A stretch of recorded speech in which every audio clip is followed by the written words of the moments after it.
Hello friends, in this video we shall learn about the Third Anglo Maratha War from 1817 to 1819. So Third Anglo Maratha War basically was the final conflict between the British East India Company and the Maratha Confederacy, resulting in the end of the Maratha power and establishment of the British dominance in India. So what led to the war? Internal rivalries was there among the Maratha, and there were lack of coordination among the Maratha states like Peshwa, Scindias, Holkar, Bhosles and Gaikwad. And also after the Treaty of Bassein, the Peshwa was made just a puppet of the British, and that has angered most of the Maratha leaders. Okay, so what happened? In 1817, Peshwa Bajirao II had attacked the British residency at Pune, igniting the conflict. So it was Peshwa Bajirao II who had initiated the conflict by rebelling against the British.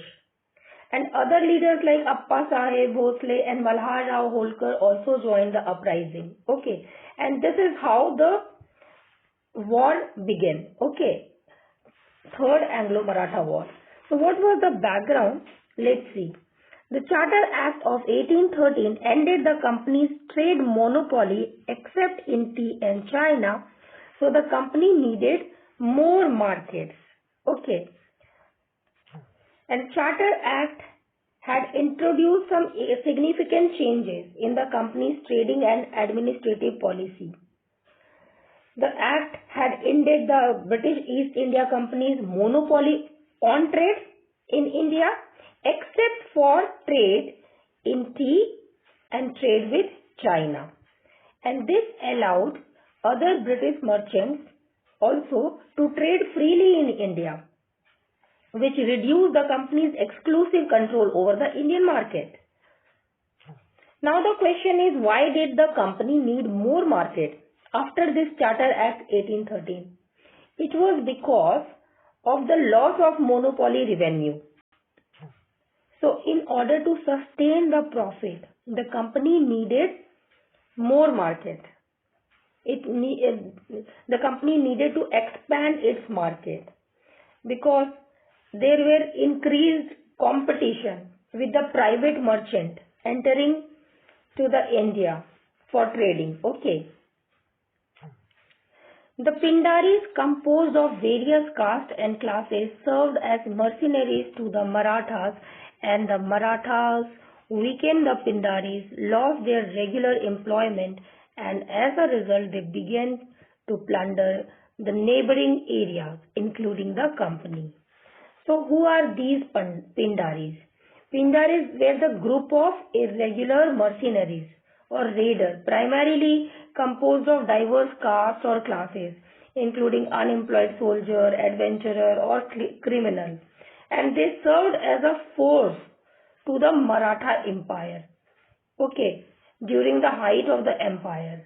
So they served the Maratha, Pindaris served the Maratha, and they supported the Marathas by carrying out raid, looting enemy territory. These Pindaris were not paid regular salaries, but were allowed to plunder as compensation. Okay, so during the Maratha campaign, Pindaris would attack the enemy villages and collect wealth and return with the resources for the Maratha armies. Now the British saw the Pindaris as the significant threat to their expanding empire, and Governor General Lord Hastings launched Pindaris War in 1817 to 18. Okay, to eliminate these Pindaris. Hastings deployed a massive army to encircle the Pindari, cutting off their escape route and forcing many of them to surrender. So what happened? That the major leaders like Amir Khan, Karim Khan either fled or surrendered or were captured, leading to the dismantling of the Pindaris network. The suppression of the Pindaris marked the consolidation of the British control in central India, and it reduced the lawlessness in the region and allowed the British to stabilize their rule. Okay. The British accused the Marathas of giving shelter to the Pindaris. Pindari leaders like Amir Khan and Karim Khan surrendered while Chetu Khan fled into the forest.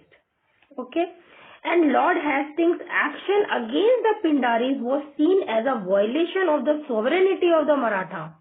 Maratha did not like this action of the Lord Hastings, attacking on the Pindaris and dismantling of the Pindaris. Okay, the repentant Bajirao too made a final attempt by uniting the Maratha chiefs against the British during the Third Anglo Maratha War in 1817, and this would lead and the Maratha viewed Lord Hastings' military action as a violation of their sovereignty, since the Pindaris operated primarily in territories under Maratha influence, and British campaign undermined the authority of Maratha leaders such as Holkar and Scindia, who saw it as interference in their internal affairs. So the Marathas' bitterness increased against the British because they were interfering in their territories and suppressing the Pindaris. Okay. Now, the leaders like Peshwa Bajirao too used this opportunity to unite other Maratha chiefs against the British, and this Pindari suppression led to the Third Anglo-Maratha War. Okay, and which resulted in the defeat of Maratha. The defeat in the Third Anglo-Maratha War ended the Maratha sovereignty and their territory were annexed by the British. The British successfully eliminated the Pindari threat, and the most of the leaders either were surrendered or were killed, and Pindari system of raiding was dismantled. Now, course of war. Peshwa attacked the British residency in Pune. Appa Sahib of Nagpur attacked the residency of Nagpur, and Holkar made preparation for war. But the political and administrative condition of the Maratha state were disorganized and inefficient. So understand that what led to the Third Anglo-Maratha War was Peshwa's aggression. The Peshwa attacked the British residency in Pune. Appa Sahib of Nagpur, he attacked the British residency in Nagpur. Holkar preparation. Holkar made preparation for war but lacked the coordination with other Maratha leaders. The Maratha state was disorganized and inefficient with weak leadership. After Jaswantrao Holkar's death, the rule in Indore fell to Tulsibai, a favorite of Holkar. Despite being intelligent, she failed to manage the state effectively. And Nagpur and Scindia's Gwalior also faced administrative and political instability. Okay. So, after the death of the Jaswantrao Holkar, the reign of Pune came into the hand of his favorite Tulsibai. But despite being an intelligent woman, she could not manage the state properly. Bhosle in Nagpur and Scindia in Gwalior had also become weak, and hence the British counter-attacked strongly and did not give Peshwa a chance to re-establish his authority over the Maratha Confederacy. As a result, Peshwa was defeated in Khirki, Bhosle in Sitabuldi, and Holkar in Mahidpur. So Nagpur and Scindia's kingdom were weak and disorganized. The British launched strong attack to stop Maratha from regaining the power. They defeated the Peshwa and the other Maratha leader in major battle. So the Battle of Khirki, the Peshwa was defeated near Pune. The Battle of Sitabuldi, Appa Sahib Bhosle was defeated in Nagpur, and in the Battle of Mahidpur, Holkar's army was defeated, and Treaty of Pune was signed with the Peshwa. Treaty of Gwalior was signed with the Scindia, and Treaty of Mandsaur was signed with the Holkar. And Treaty of 1880 marked the end of the Maratha Empire, end of the Peshwai. So Peshwa surrendered and was sent to live in the Bitur near Kanpur. The position of the Peshwas was abolished and the Maratha Confederacy was dissolved and British took full control. A small kingdom Satara was created and Shivaji's descendant Pratap Singh was made its ruler under the British rule. So this war ended Maratha Empire and made the British the most powerful ruler.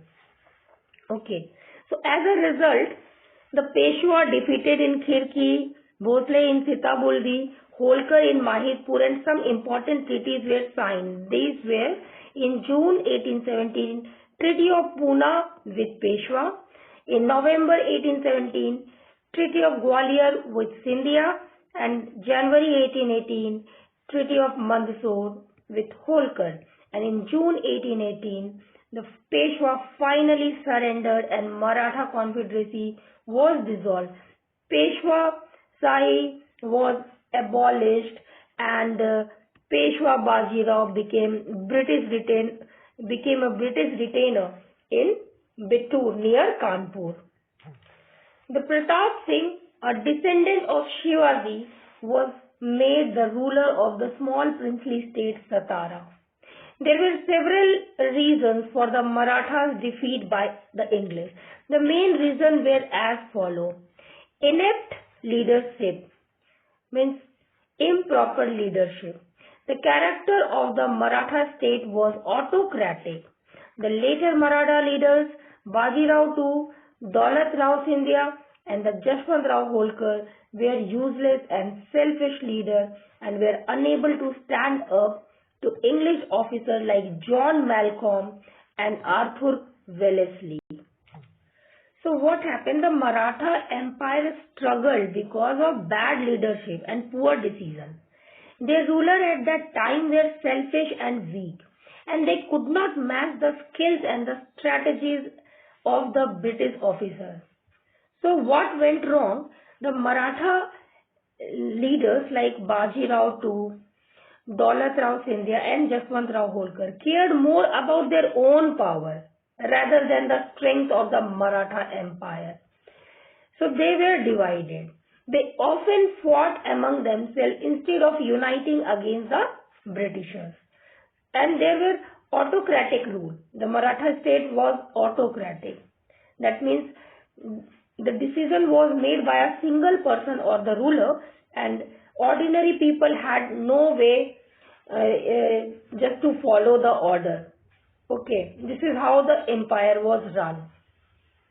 And this made their system rigid and unable to adapt any new challenges. Okay, so this was also there were poor military skills. The British officers like Arthur Wellesley and John Malcolm were clever and well trained. They used the modern strategies, disciplined army and smart alliance to defeat the Marathas. The Maratha leader on the other hand did not have the same vision or planning skill.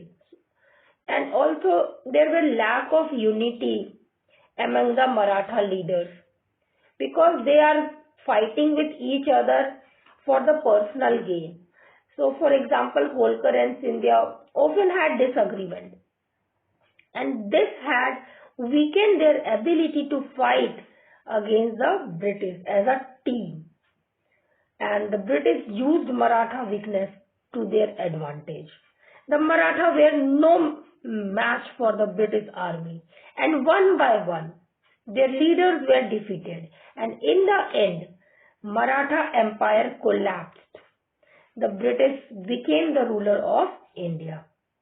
So this shows how weak leadership, selfishness and lack of unity can destroy even a powerful empire. And the next is the defective nature of the Maratha state. Okay. From the time of Shivaji onward, no effort were made for organizing communal reform, spreading the education or unification of the people. The rise of the Maratha state was based on the religious national movement, and this flaw became apparent when they had to contend with an organized European power. So the Maratha state lacked the reformation in education, social unity, or political integration. Even though the Marathas were strong in the beginning, they did not work to unite the people, to improve the system over the time, to work on the education system and improvement. All those things lacked. Okay. Now the rise of the Maratha Empire was based on religious national movement, which gave them a sense of unity. However, this worked only for a short time. This was the mistake, this was the flaw of relying on the religious movement. Became clear when Maratha had to face organized European power like the British, who had much more structured and disciplined approach. So there were basic difference between the nature of the Maratha state and the European power. The Maratha state rose because of the national movements, okay, on religious based, whereas the European power were structured, disciplined, innovative and more advanced in all aspects. The next is loose of political setup. The Maratha Empire was a loose confederacy led by the Chhatrapati and later on Peshwa. Powerful chieftains like Gaikwad, Holkar, Scindias, Bhosle created semi-independent states for themselves, and their support to the Peshwa was nominal. The irreconcilable hostility between the various units of the confederacy and lack of cooperative spirit among them proved detrimental to the Maratha state.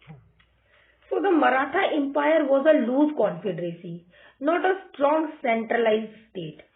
The Chhatrapati, like Shivaji, was nominal leader, but many powerful chieftains like Gaikwad, Holkar, Scindia and Bhosle created their own independent state. These chieftains only gave nominal support to the Chhatrapati, and thus they lacked the unity. And also there were internal conflict. There were hostility between different Maratha leaders, and they were more focused on their own power than working together. For example, Holkar and Scindia often fought with each other, and this is how they will weaken the Maratha force. Even when they needed to unite against the British, the leader could not cooperate effectively, and this internal fighting was detrimental to the empire. That means harmful to the empire. Now the Maratha military system was inferior to that of the British, and the British had better trained, more disciplined army with modern weapon and strategies. The Maratha on the other hand had smaller, less organized force that struggled to match up to the superior British military system. Okay. So despite being full of individual prowess and bravery, prowess means skill, ability, okay, expertise, and bravery, the Marathas were inferior to the British in military organization, weapons of the war, disciplined action and effective leadership. Treachery in the rank was a significant contributing factor in weakening the Marathas army. Modern techniques of warfare were adopted by the Marathas, but it was inadequate. They neglected the importance of artillery, although an artillery department was established at Pune, but it could hardly function effectively. So that is what British had: better trained, more disciplined army with modern weapon and strategies. Okay. And Maratha had smaller, less organized forces, and they struggled hard to match up the superior British military system. This was the thing. Although an artillery department was established in Pune, but it could hardly function effectively. This was the. Also, the Maratha Empire had an unstable economic policy, which made it hard for the empire to generate long-term wealth. The lack of the proper tax system and the stable trade policies led to weakening the economy, especially during the time of the war. So, unstable economic policy. The Maratha leadership did not attempt to develop the economic policy in accordance with the changing needs.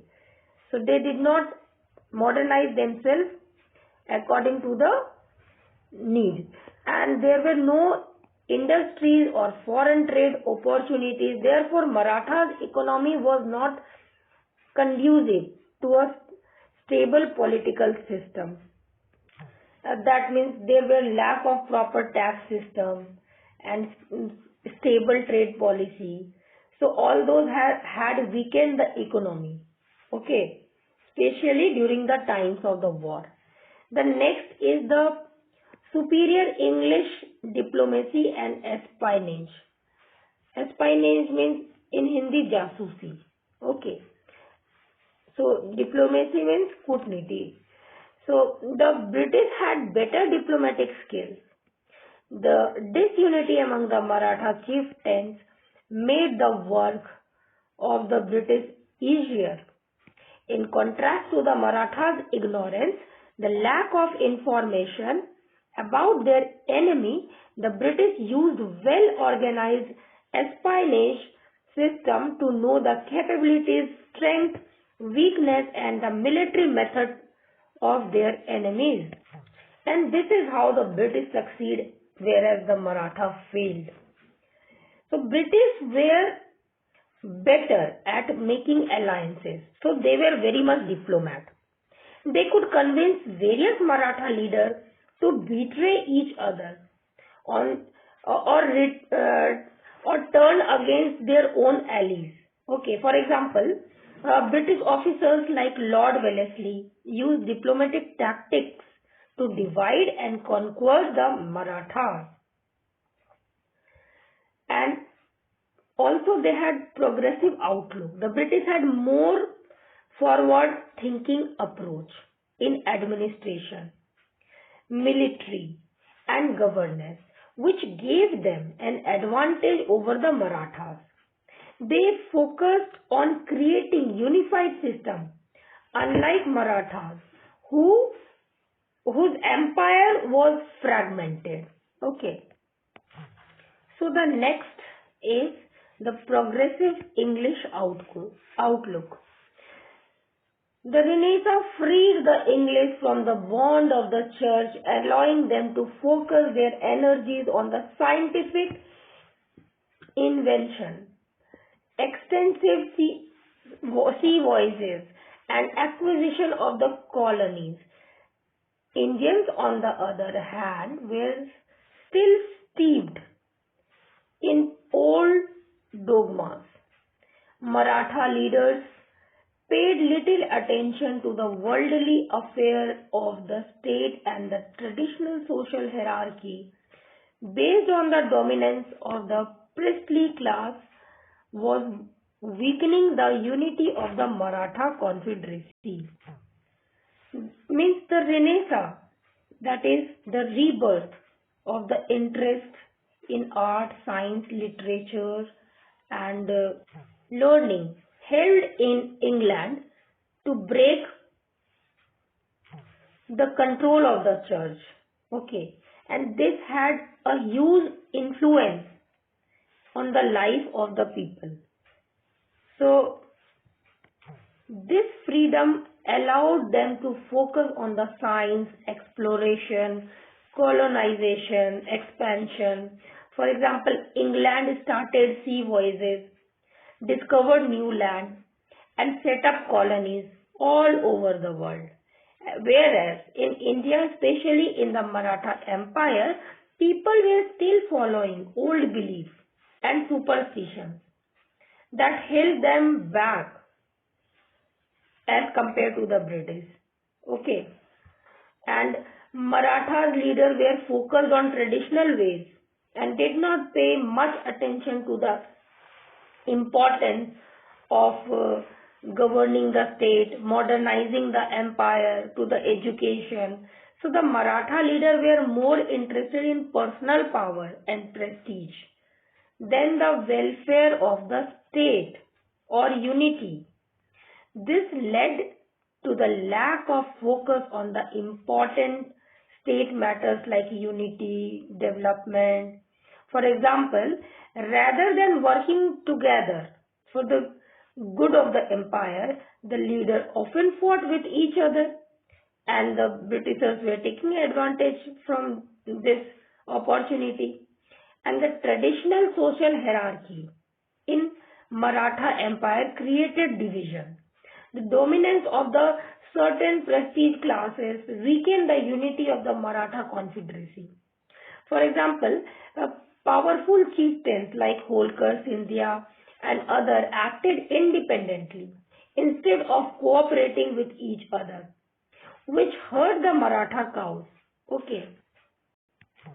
And this old social system affect the Marathas. The lack of modernization, cooperation and focus on important state issue made the Maratha Empire weak. In contrast, the English used freedom from the church to become more powerful nation, focusing on science and exploration, while the Maratha missed these opportunities. Okay, so this is how the Marathas stuck in their old ways and were divided and were defeated. So in short, we can say that the Maratha leaders did not focus on improving their state or working together, and the traditional social structure made it even harder for them to unite, and this led to their downfall. This is all in this class, and in the next session we shall discuss about the conquest of Sindh. Till then, goodbye, take care.